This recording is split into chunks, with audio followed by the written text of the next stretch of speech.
Hello, my name is Adolfo Neto. I'm a professor at the Federal University of Technology, Paraná, and today I'm here to talk about the state of software engineering research on social networks in 2025. Today is December 18th, 2025, and I remember a time when there were lots of software engineering researchers on Twitter and people interacted a lot. People tweeted about their papers.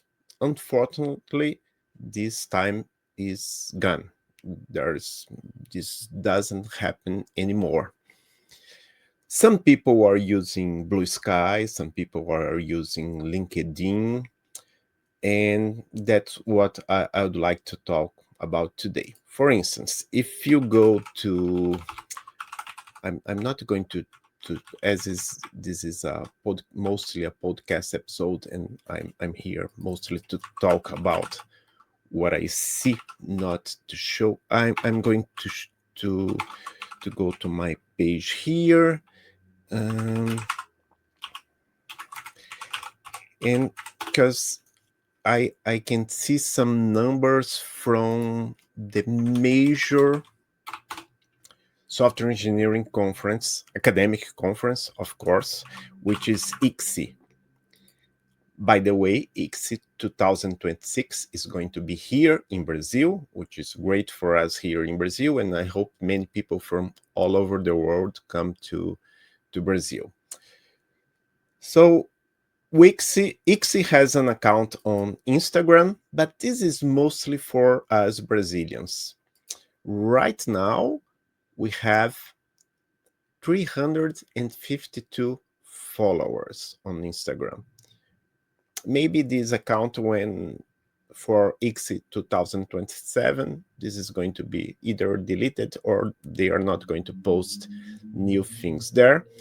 The main account today for ICSE, it's the account on LinkedIn. It has 885 followers.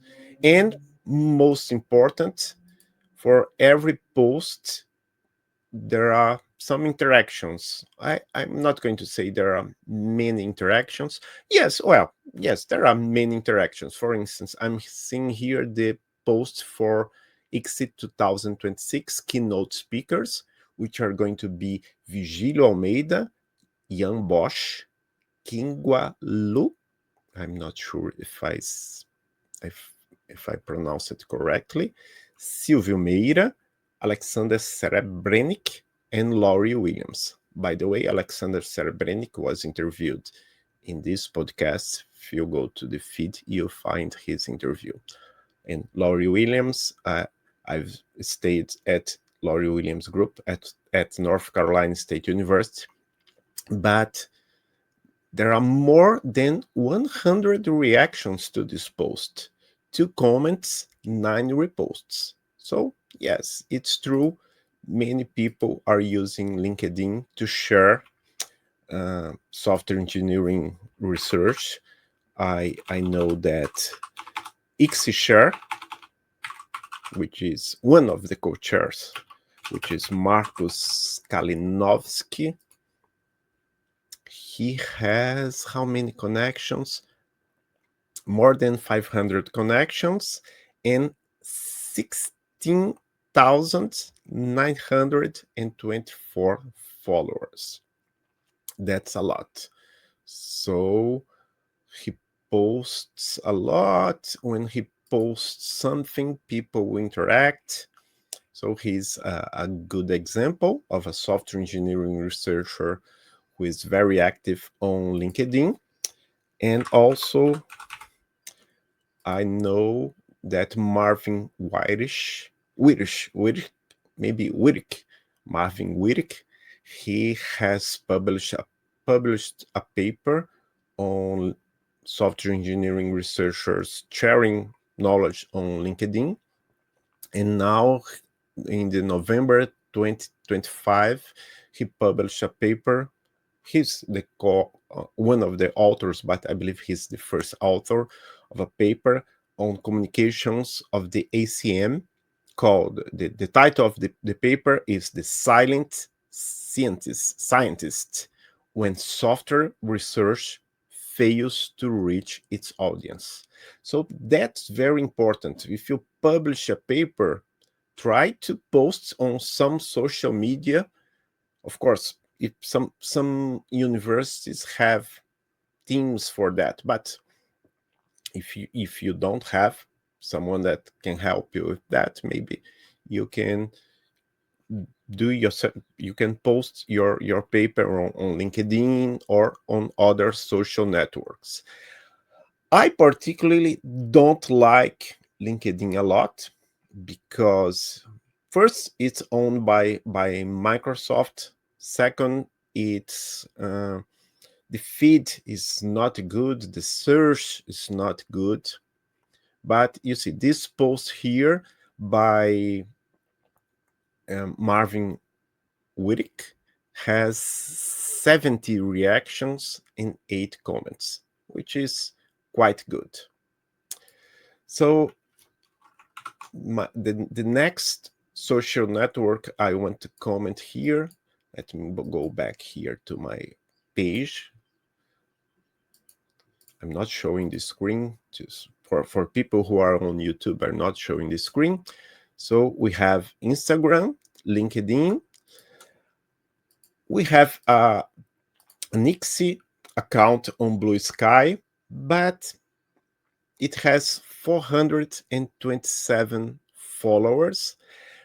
But the point is that, for instance, the same post about keynote speakers that on LinkedIn had more than 100 reactions, on Blue Sky, it has only 5 reactions and 2 reposts. So there are not many people on Blue Sky following ICSI. Let me go now to the next one, which is X. I personally, I still have an account on X, but I don't think it's a good idea to have an account on X. And one thing that you have to do, I have to log in first before seeing the numbers. X, formerly Twitter. On X, we have 1,158. No, 11,700 followers. That's a lot. But if you see the reactions to the same post about keynote speakers, it has only 14 reactions. A little bit more than Blue Sky, with much more followers, because I believe those followers are dead between quotes followers. They are not really active on X. And as I told you in the beginning, in the past, it was a great place to interact with software engineering researchers. So Twitter X is dead. Blue Sky is not good yet. LinkedIn is good, but it has the feed is terrible. And the most open social network that I know is Mastodon. But let me see the same post for the keynote speakers. It has only 5 favorites and 2 reposts. Same thing as Blue Sky. Not many people are there interacting. And finally, let me see the numbers for... Oh, I forgot to say the number of followers on Mastodon. And those followers come from different instances. 155 followers, less than Blue Sky. And finally, on Facebook, we still have an account on Facebook, but I see that I cannot use this browser. Let me see on my cell phone how many followers we have on Facebook. And I like to say that only older people like me are still on Facebook. So that's a problem if you want to publish something about the event in a to if you want to reach younger audiences. But yes, oh, it's 2,800 followers. I believe it's the biggest one. But if you go to the keynote speakers post, 28 likes and 3 reposts. So better than all the other networks, social networks, except um, LinkedIn. And we also have groups on Facebook. There is a software engineering research community public group. The post about keynote speakers there had 12 reactions. Not much too. So we have this problem here. I don't know how to solve it. My personal preference would be that people would go to Mastodon. To have an account on Mastodon, you have to first choose an instance, and then you create your account. But I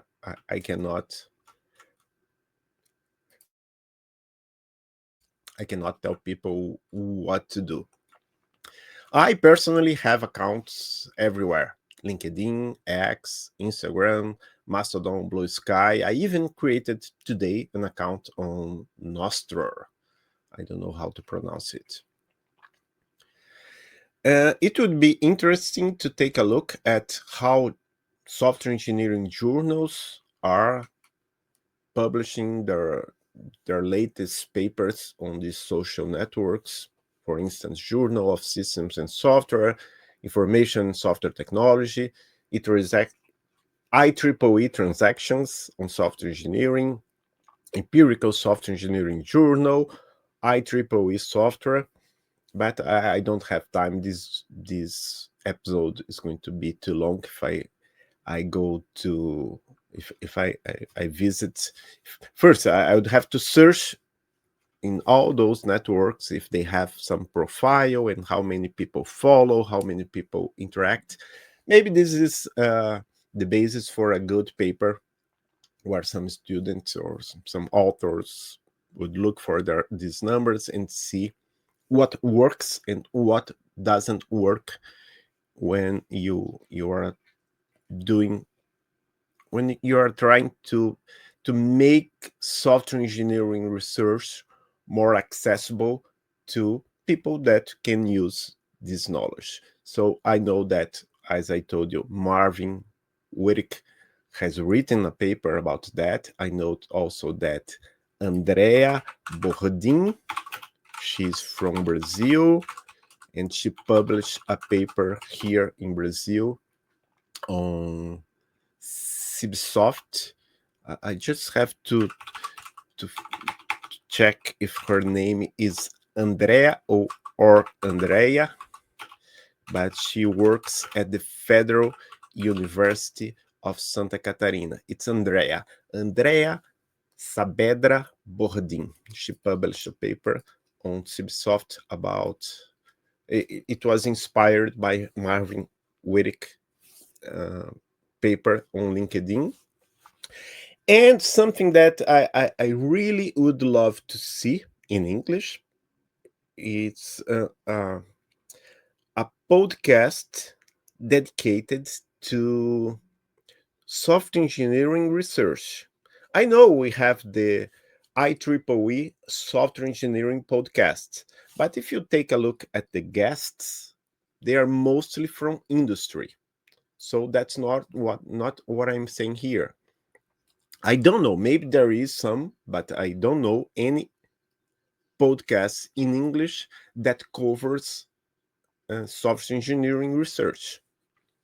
I know there is one in Portuguese because I co-created this one. It's called Fronteiras da Engenharia de Software. By the way, the latest episode of this podcast is in English. So I'm going to publish the latest episode also on this podcast. It was with I have interviewed Armando Fox, which is a professor at UC Berkeley, and that's it. That's maybe I'm missing something, but okay, if you think that I forgot something very important. Oh, there's one thing that I'd like to share is that here in Brazil we have many software engineering researchers, and that includes professors like me, some professors at the end of their career. I'm almost at the end. Some young professors, some students are there, PhD students, master students, and we are all in a WhatsApp group. So we use WhatsApp a lot here in Brazil. So we have a WhatsApp group for software engineering researchers. And also, something that I didn't check is if someone has a YouTube channel about software engineering research in English. If you know something like that, I know there are some. For instance, now AI, artificial intelligence, is the hype of the moment, right? So I know there are some YouTube channels where people uh, pick a paper, a scientific paper. Sometimes it's only on archive, so I don't think those papers are. We shouldn't really take them too seriously. But okay, the point is that there are some people that read the paper and then produce a video about that paper. That's a good initiative. Oh, and also I didn't mention TikTok here because I also, again, I don't know. Maybe you do know some software engineering researcher that has a, a TikTok profile and presents something about software engineering research there. Okay, that's it. Thank you very much, everyone. This is the last episode of the Professor Adolfo Neto podcast in 2025. See you next year. Bye bye.